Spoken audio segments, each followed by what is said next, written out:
Kemudian, seorang pengguna TikTok merakam seorang pemandu Cina yang sedang mabuk. Tayar tu dah pecah dah tapi still bawa. Sebab apa? Sebab mabuk. Dan ramai netizen komen kepada Anthony Loke supaya ambil tindakan dengan perkara ini. Tak, kau mabuk ke? Apa macam ni, berhentilah dulu. Bayar ni. Kau berhenti. Bayar Berhenti. Berhenti, keluar. Berhenti dulu. Stop. Tengok.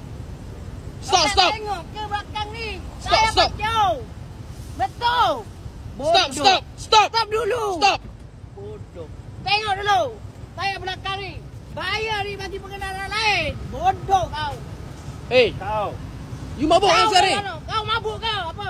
dekat saja. Dekat Hey. saja macam mana? Hey, berhenti. Berhenti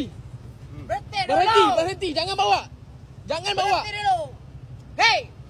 Dekat saja. Jangan. Dekat saja, jangan tekap. Kau dah bawa kulu Hey. kilik. Kau berhenti sekarang. Berhenti. Bodoh. Dekat saja. Dekat saja macam mana? Kau bahaya bagi pengendara orang lain. Dekat jalan Berhenti. Bodoh. Depan saja. Tak boleh. Tak boleh. Ambil kunci bang. Ambil kunci, cap. Berhenti. Bodoh, berhenti dulu.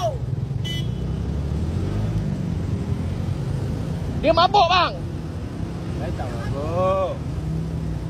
Berhenti. Berhenti apa? You berhenti sajalah. Nanti polis datang. Saya masih terbang saja. Berhenti. You mabuk sekarang. Saya tak mabuk. You mabuk sekarang. Saya masih terbang saja. You mabuk sekarang. Jangan bawa. Depan saja, bang. Jangan bawa. Jangan bawa lagi. Bang, You mau pergi mana? depan saja. Sekarang ni you bawa macam ni. Tayar you sudah pecah. Saya tahu. You tadi mau langgar tau. Saya sudah order tayar. You mau order tayar macam mana? Tadi you bawa sana sini. Dia tengah mabuk sekarang bang. Bang, dia tengah mabuk sekarang ni bang. Tayar dia pecah apa semua. Dia bawa gila-gila tadi. Ni semua orang dalam ni mabuk sekarang ni. Dia langgar orang tadi bang.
Bos, mabuk bos, mabuk.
kau you punya pegawai, ni orang bawa dia mabuk-mabuk.